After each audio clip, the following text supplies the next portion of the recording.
with Kareem podcast.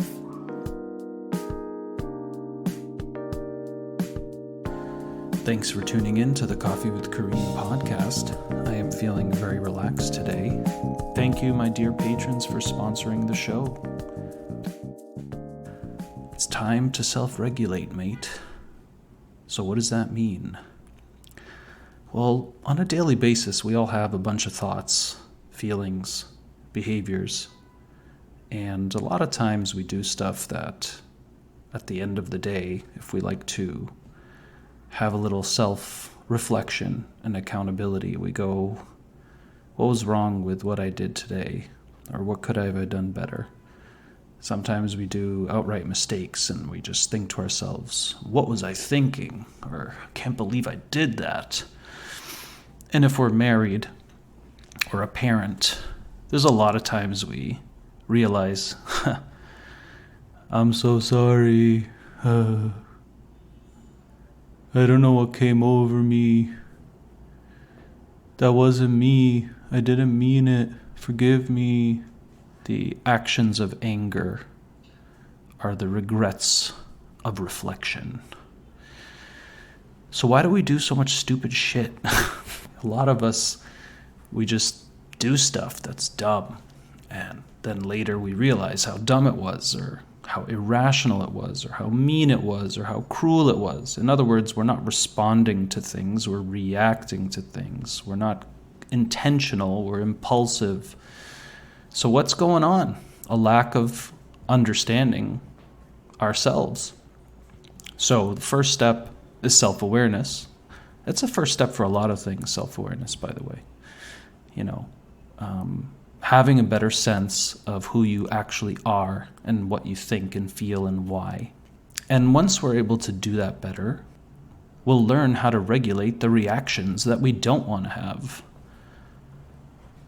So this idea of self-awareness is linked certainly to mindfulness, becoming more aware of your thoughts, your feelings, why you act in certain ways.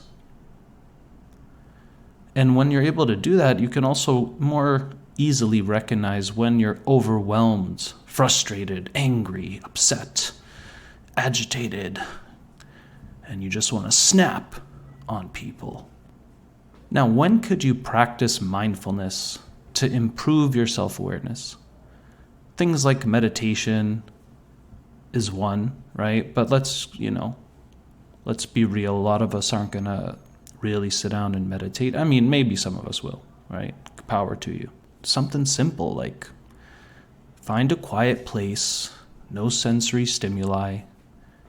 You could even have the lights off, and you just close your eyes, take some deep breaths, and try to relax.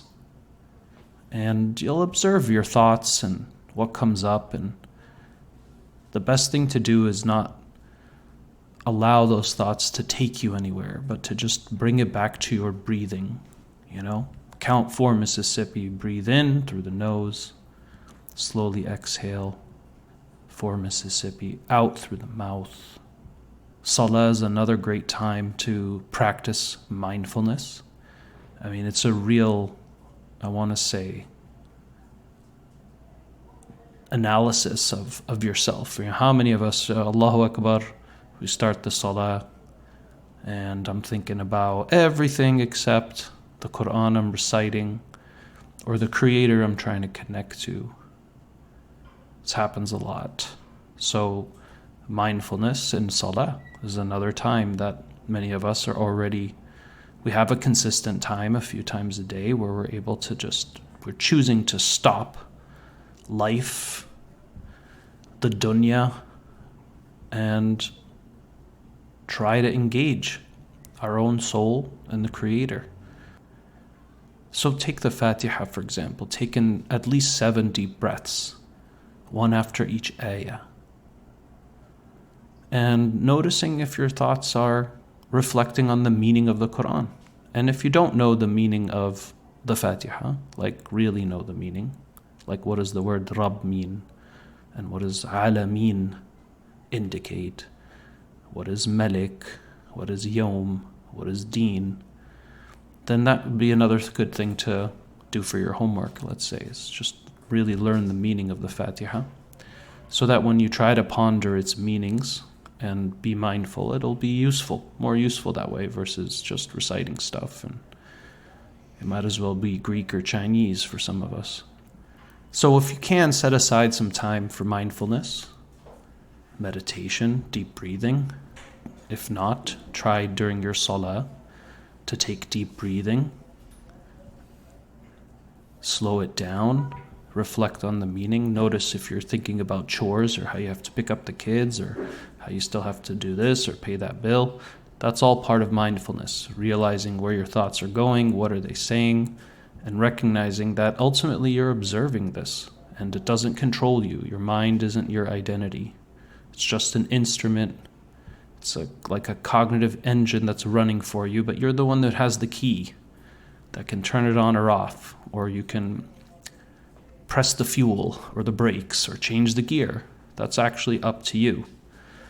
So as we get more self-aware, more connected to what's happening in our mind, the next thing I would pay attention to is what's happening in the body. Emotions happen in the body. What I mean by that is when you perceive something, there's a physiological response that happens when you perceive something like fear or sadness or hurt or love or rejection. There's stuff happening in the body. Your body gets aroused, the heart rate changes, you could sweat, you could get goosebumps, you could get shaky in the knees, you could start to feel nauseous or dizzy. All of that are actually things happening in the body. And feelings are usually the cognitive identification that we frame afterwards. So if somebody sees me sitting in a chair and I look all red and they can't quite read my face and they're like, "What's going on, dude? Are you nauseous?" It's like, "No, dude, I'm really angry." But I'm the one who has to be able to identify that emotion and then express what I'm feeling. So what's happening in our body is really important because that often is precognitive and tells us something or communicates something that we're not always able to put words to. And this is, of course, part of emotional intelligence, which is one's ability to recognize, understand our own emotions and others, right? What's happening for others. That's why when someone never picks up on your cues or what's emotionally happening for you, we usually feel distant from them, or they're cold, or they don't know how to empathize. So self-awareness connects to this concept of self-regulation, which is the skill of managing, identifying what's happening before I do some dumb stuff. And on a daily basis, we all have a lot of stressors. And chronic stress can hinder your ability to self-regulate. This is why managing stress is so essential, because without it, you're not going to think as clearly, as rational as you would like. And then you end up succumbing to impulsive behaviors. That animal side in all of us comes out. The actions of anger, the actions of aggression, avoidance. Self-regulation is a tool and a skill that is taught in all kinds of therapeutic modalities or healing processes, whether it's anger management or healing from trauma, addicts, people with addictions. That's part of the reason why they have addictions, is they don't know how to delay gratification. They want to escape or numb themselves right away. So there's no regulation there. It's just boom, give me that pleasure. This is why I want to introduce this topic today. It's such a big skill that I use a lot with my clientele, and something that I have tried my best to practice for many years now, and you get a lot better at it, like anything, if you do it enough. And it's one of those things you just got to keep doing till you die, just like breathing, And as far as spiritual virtue categories go, a lot of people also don't, they say, "I want to learn how to be more patient." Well, self-regulation is going to help you be a lot more patient. Because when you're not patient, misconduct impulsivity, bad manners, when you don't like how something's going for you, right? Whether it's towards Allah or others. So this is definitely connected to patience for those who want to be more patient or become more patient, inshallah.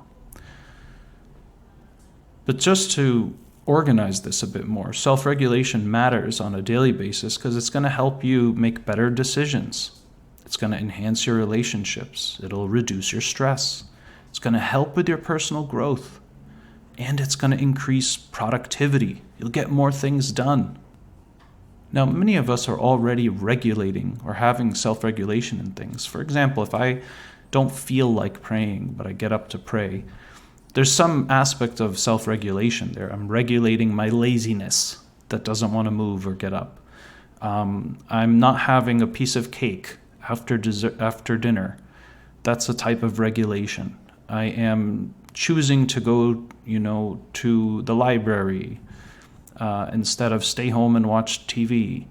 That's a type of regulation. In other words, you're interrupting a impulse or a habit to do something else.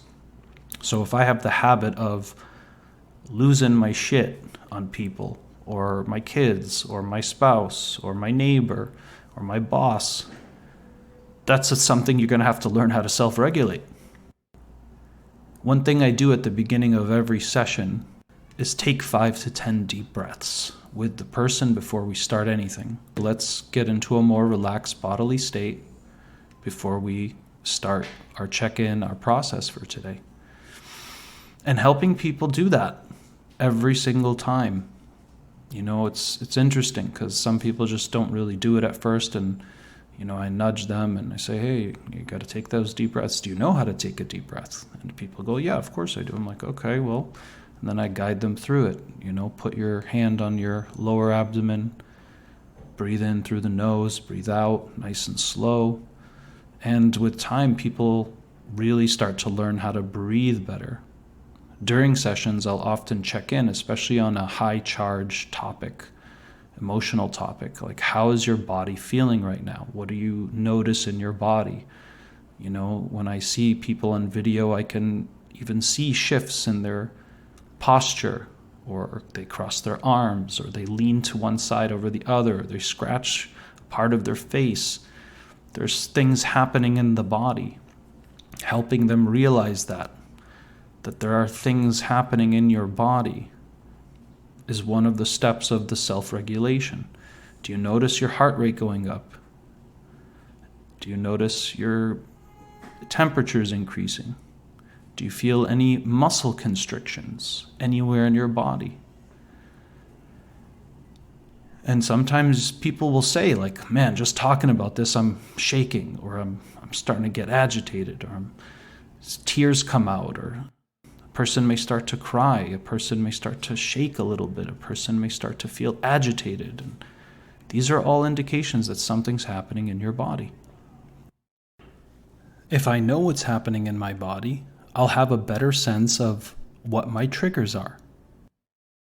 And the more you can identify these triggers, the better you'll be able to capture them, interrupt them, and learn how to inhibit them. And it's just a matter of conditioning. And certainly, anytime we go into a state from being calm to aggressive or avoidant, that fight or flight, we know we've been triggered and activated our threat response. So consider trying these tips for today based on this intro. Number 1, how to be more mindful of your thoughts. Set those intentional times to practice that mindfulness. It could be in the morning, before you eat, being more present, saying before bed, thinking about your day, doing salah time, or just actually trying to sit for 5-10 minutes and meditate. The deep breathing is going to help you also observe your thoughts rather than let those thoughts take over. When you observe your thoughts, don't judge them. Even if you're thinking something mean about yourself, like that inner critic voice says, oh, you're so dumb, you're so lazy, or I can't believe you're sitting here meditating when you have to go wash the dishes or take care of that email. Just don't judge the thoughts. Just observe them. Bring yourself back to breathing and counting. And if anything, you can label those thoughts, okay? There's a thought that was critical. I'm going to get back to my breathing.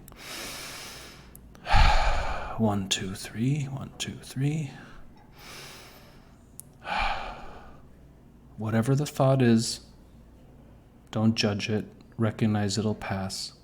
And by focusing on the deep breaths, you try your best to maintain your presence and anchor yourself in the breathing and the oxygen, which actually keeps your body relaxed.